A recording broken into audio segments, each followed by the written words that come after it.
In 2006, Nintendo released a DS game called New Super Mario Bros., a reimagined take on the classic platformer series, but with the updates of today. New.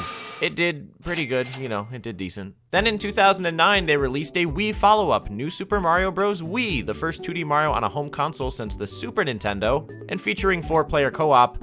It also did very well. I'm sure everyone watching has played at least one of, if not both of these games, as they represent a sort of bridge that connects classic and developing gamers. For people who got to experience how special 2D Mario was in the 80s, New Super Mario Bros. Did a good job replicating that in the 2000s, but then New Super Mario Bros. 2 happened, and New Super Mario Bros. U.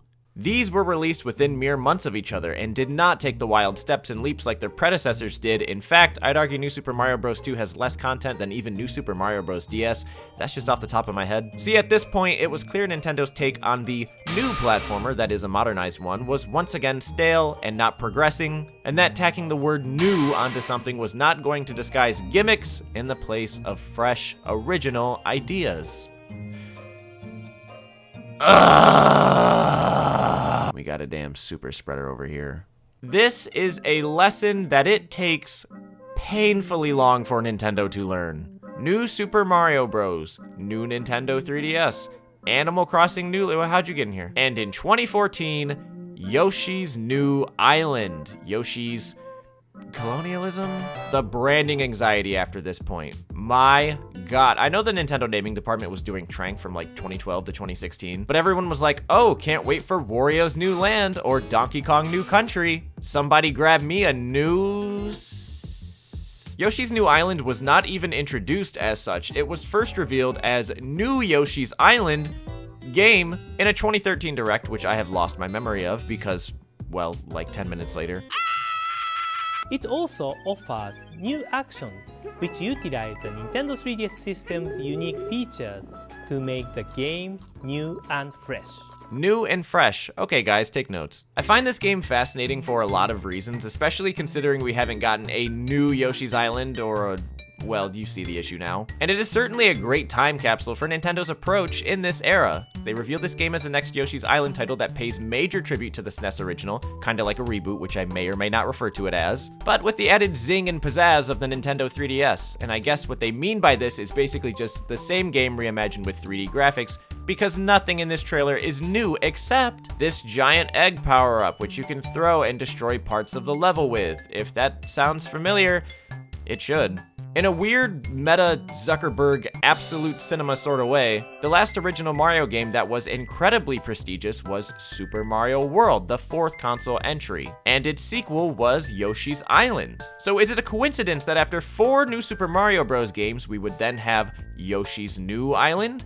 That one's up to you, friend. The only thing is, 2D Mario was coming back after 3D Mario had mostly taken over, resulting in no original 2D games during the N64, GBA, or GameCube lifespans. New Super Mario Bros. Had an interesting question behind it, of if 2D can exist together with 3D, and as we'd find out, yeah.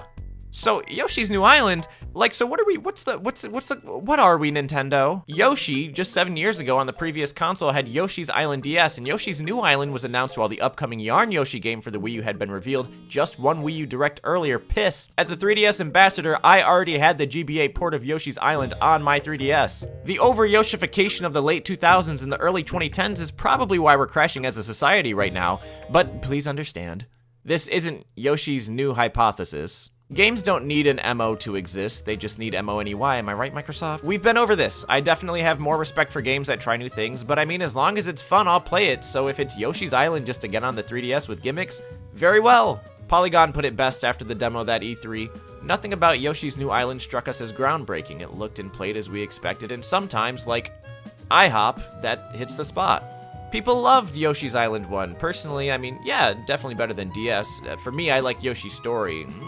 A baby-free adventure, abstinence. And the Yoshi game that I know is shallow, but that I've put way too many hours into, Yoshi Touch and Go. Definitely my most played game in the Yoshi Collective, but of course that is the intention behind it. Apologies to the topsy-turvy crowd, I never had this, and I've still yet to play it. I'm just waiting for it to show up on Switch Online. The thing pulling me the most to Yoshi's New Island was its visuals. I felt like the minority at the time, and I still do, but I genuinely believe this is a fantastic looking game that the emulator does not do justice. It's got this museum-worthy box art that looks like it was drawn with chalk and colored pencils and is yellow. Yoshi's holding a massive egg, acting like he's Billy Hatcher. The graphics keep that heavy focus on arts and crafts that really the series has always had, especially after this point, but I think just overall this game is so fucking gorgeous to look at.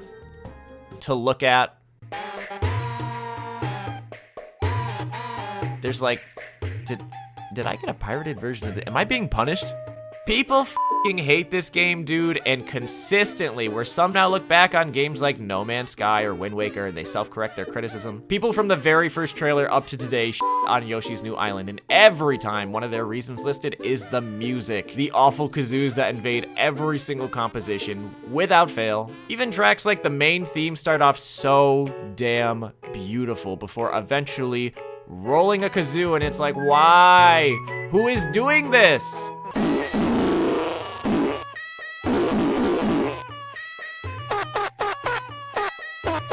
Okay, as I was saying, Yoshi's Island is back.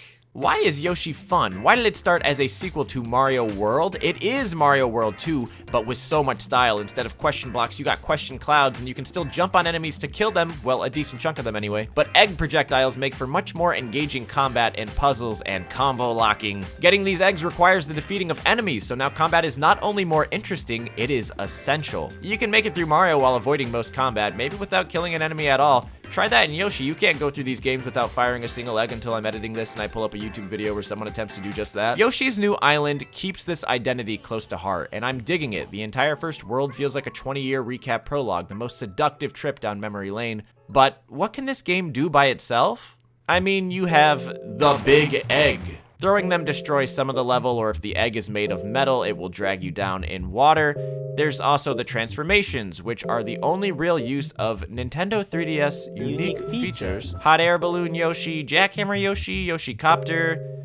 We're not going to talk about that one. And these are pretty much bonus stages controlled with gyro. That's always fun, right? That's worth making a new entry, right? Both of these concepts, by the way, aren't entirely new, and that's fine. I'm not super upset about that. More so that the game chooses when you get these. Where New Super Mario Bros. Mega Mushroom, you can whip that shit out anywhere. All of these levels are built with this possibility in mind. The big eggs are only given to you at times when the game can handle it. It's scripted. You can't save it for later. Same thing with the transformation segments. They're all basically optional, happening only in these doors and nowhere else. And when the game is too scared to even slightly disturb the formula it's based on, keeping the new in Yoshi's New Island quarantined to cutaway segments at the game's convenience, that, my friends, is a classic symptom of bad level design.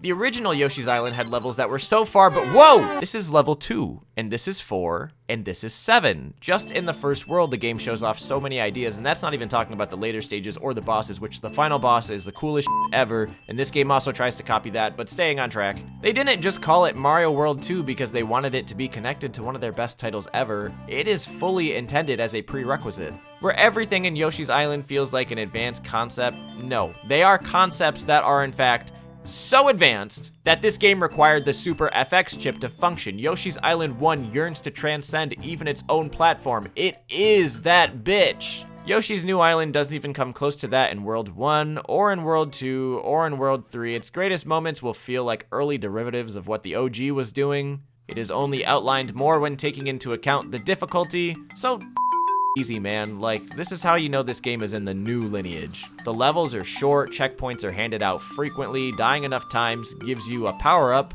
All the bosses are giant enemy triple hitters, and this might just be me, but when getting hit, it feels like Yoshi's bubble turns into a magnet, which they would have taken from...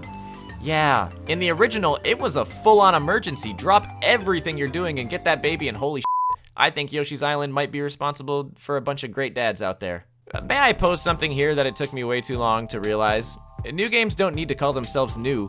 That's implied. Maybe this game just calls itself new because it doesn't do anything special and it's the one attribute that can be used to describe it. Congrats, you've passed the course. Next time we'll talk about drip feed. Towards the end of the game, it seems like they were really trying to blow up any leftover expectations you would still have had after making it through basically the entire thing, like, officer, I swear I've never seen this final boss before in my life. Suddenly, warping through time and space, King Bowser appears. That is a real sentence in my Yoshi game. That is a real Bowser in my Yoshi game. And it's just like, alright. I don't really think the lore of Yoshi's New Island needs time travel or the same boss fight or a Bowser version of that same boss fight. Oh my god, I forgot to talk about Mr. Pipe. This game is not overrated, this game is not underrated. It may or may not be the reason we haven't seen a proper Yoshi's Island game since. It's just a wicked, funny game. Nintendo pulls one of their legendary titles out of nostalgia to pretty much sell us the same game again, which is something they're very skilled at, adopts the strategy of a tired series, in the process losing the philosophy of the original, backpedaling the personality of the sequel, and all we're left with is kazoos, which at the end of the game, at the end of almost 11 years, and at the end of this video, is really the only original way the game expresses itself. The kazoo is dumb, it's annoying, and I honestly believe the game would be better without it. Future Yoshi games prove that, as well as the remixes done for Smash. But damn if I don't hear it when it plays and think instantly of springtime 2014, Yoshi's New Island. After a few levels, you'll get this sense when it's about to play, and it kind of brings a little smile to your face. Like, classic Y&I at it again. Putting a kazoo over the most beautiful bossa song ever. I get this awful feeling that if this game had come out just about a year and a half later, it would have been received totally different. Like, I wouldn't go as far as to say it's a Nintendo game that came out at a bad time.